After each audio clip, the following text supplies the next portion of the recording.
Bem, estamos de volta com esse assunto tão importante para todos nós, porque muitas vezes a nossa vida está em jogo e nós precisamos fazer a prevenção, ter cuidado. Nós não podemos facilitar com determinadas doenças. Muitas vezes as pessoas dizem, não vou fazer o exame, não vou no médico, porque se eu for vai descobrir. Muito bem, se descobrir, trata e cura.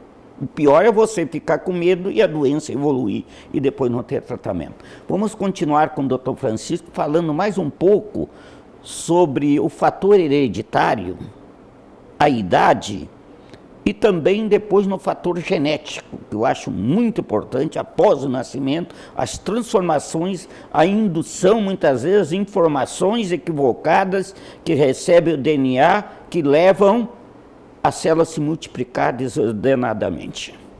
Pois não, doutor Francisco? Mário, eu acho importante nós salientarmos para termos alguns cuidados quando nós interpretamos a questão do histórico familiar, né?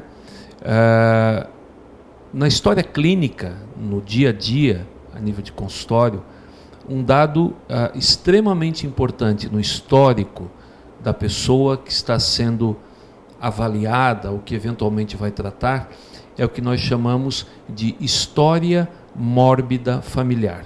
O que aconteceu, o que está acontecendo com a família dessa pessoa? Então, com o pai, com a mãe, com os irmãos, com os filhos, com os tios, com os avós. Então é importante que a gente ressalte que todos nós um dia partiremos daqui. Nós não ficaremos de uma forma definitiva nesse mundo. Então é importante que quando nós vamos avaliar a questão de histórico familiar, de genética, nós nos detenhamos da seguinte informação: com que idade determinado evento, então que idade determinada doença ocorreu, porque são situações diferentes. Há tumores com forte predisposição hereditária. Como eu falei, em torno de 5 a 10% dos tumores, eles têm origem hereditária. Então, essa informação é herdada da nossa família para nós. Então, são principalmente os tumores de mama, estômago, intestino grosso, ovário e endométrio. São principalmente esses tumores. Mas nós temos que ter o cuidado de perguntar a seguinte informação: com que idade o pai, a mãe, o irmão, enfim, foi acometido por essa doença?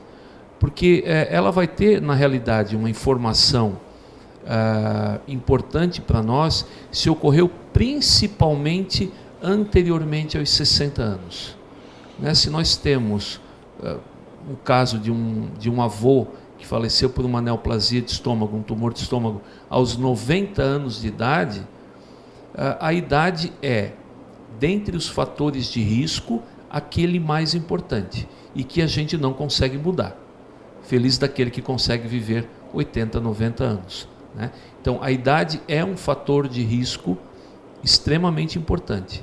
Né? Ele tem um peso muito grande. Então, quando nós vamos determinar a questão do histórico familiar, então da herança genética, um dado que a gente precisa pôr na balança é com que idade o seu familiar foi afetado pela doença.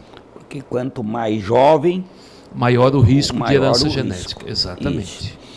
Outro fator, doutor Francisco, que eu acho importante, porque depois que a pessoa nasce, se ele não teve nada congênito, mesmo que ele tenha algum fator hereditário, o fator genético, o fator de risco para o câncer. Bem, nós temos então aqueles fatores que nós não podemos mudar, que nós chamamos de fatores imutáveis, que são a idade e a herança genética. Então, a herança genética hoje, talvez no futuro, nós consigamos mudar essa realidade. Mas são dois fatores de risco que nós não conseguimos mudar: idade e herança genética. Outros fatores de risco que são extremamente importantes. Seguramente o cigarro é o primeiro deles, né? Nós temos aí em torno de 4.000 substâncias tóxicas no cigarro, pelo menos 400 delas, nós temos o risco de desenvolver câncer.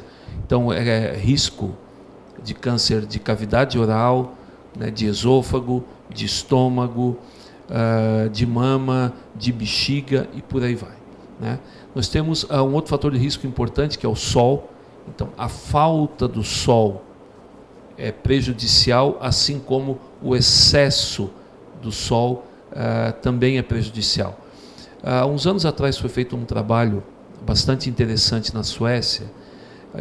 A Suécia é um país bastante frio, eles têm uma incidência de raio solar bastante baixa, e foi feito um estudo em que foi avaliado o risco de as pessoas não tomarem banho de sol. Foi um estudo bastante longo, com mais de 30 anos de segmento dessas pessoas, e chegou-se a uma conclusão interessante. Não tomar banho de sol pode ter o mesmo risco do tabagista, da pessoa que fuma. Então, o sol ele tem que estar presente na nossa vida na dose certa. Isso. 20, 30 minutos, sem protetor solar, sem a interferência de nenhum vidro. O sol é importante para a nossa vida. Então, nós temos as contaminações do meio ambiente. Então, contaminação de água, contaminação de solo, contaminação do ar, que produzem fatores importantes para o desenvolvimento de tumores. Inflamações crônicas, né, principalmente aquelas inflamações do intestino grosso, principalmente duas, que são a retocolite ulcerativa inespecífica e a doença de Crohn. Então, pessoas que tenham esse diagnóstico de retocolite ou doença de Crohn, eles devem começar o segmento muito precocemente, em torno de 10 anos após o diagnóstico, colonoscopia a cada 3 anos, com pelo menos 10 biópsias em cada segmento do intestino grosso. Então, segmento direito, transverso, esquerdo, sigmoide reto, né? Então, são fatores de risco também. Os vírus, em especial o HPV, né, começou-se há alguns anos, né, uma campanha de vacinação, né, das nossas crianças, adolescentes, com relação ao HPV. Eles são fatores de risco principalmente para os tumores de colo de útero. Acima de 98% dos tumores de colo de útero têm ligação com o HPV, e também os tumores de cabeça e pescoço em pessoas jovens, né, também estão ligados. Então, Mário, uma gama de fatores. A gente não pode esquecer do fator hormonal, né, embora não seja um fator, digamos, muito grande, né, mas os contraceptivos orais, eles têm que ser acompanhados pelo ginecologista, né, não é porque a vizinha toma que a outra pessoa pode tomar. As terapias de reposição hormonal, o risco que é acrescentado é um risco bastante baixo, né? Mas essa mulher, ela deve ser acompanhada pelo seu ginecologista. Outro fator, eu creio que seja importante, gostaria de saber a sua opinião sobre a alimentação. Onde que a alimentação pode entrar como fator de risco para o câncer?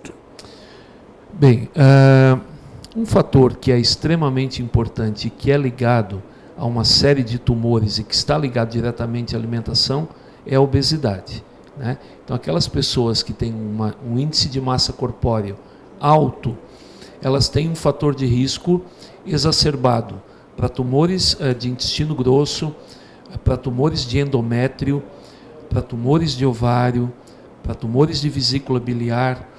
Então, uma alimentação inadequada pode levar à obesidade, além de outras doenças conhecidas, né, relacionadas como hipertensão, diabetes, elas também podem estar relacionadas ao câncer. A gente sabe que existe uma série de alimentos que são, a gente poderia chamar de protetivos, né? Então, cereais, frutas, verduras, carnes que não sejam cozidas a alta temperatura, evitar as gorduras de uma forma geral, né? Os alimentos muito salgados que são mantidos, na salmoura, também a gente sabe que são fatores de risco importantes. E a história do churrasco? No carvão, ali. Doutor Mário, O que tu acha, a tua experiência nesse sentido? Então, assim, uma coisa que nós temos que observar é que é a mesma situação do sol, né? O sol, existe risco se nós formos em excesso, existe risco se nós também não formos, né? Então, acho que da mesma forma, eu sempre costumo, né, conversar, e essa pergunta é feita com uma frequência bastante grande pelos nossos clientes, né, a respeito da alimentação. Eu sempre costumo dizer que nem tanto areia, nem tanto ao mar, né? Eu acho que se a pessoa fizer um churrasco no sábado, no domingo, isso não vai ter problema nenhum, né? Por exemplo, no Japão, eles têm um problema muito sério com os alimentos defumados e aqueles alimentos que são mantidos no sal, né, que são salgados.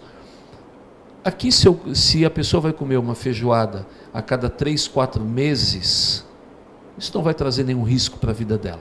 A questão é que lá, além de eles serem um povo completamente diferente, o fator de risco é que isso é consumido praticamente diariamente. Então, é uma situação, né, completamente, é um hábito de vida. Exatamente. Um hábito de vida que muitas vezes é isso mesmo. Eu acho que a explicação está bem clara. Vamos fazer mais um breve intervalo e já retornamos já com esse assunto tão importante que é o câncer.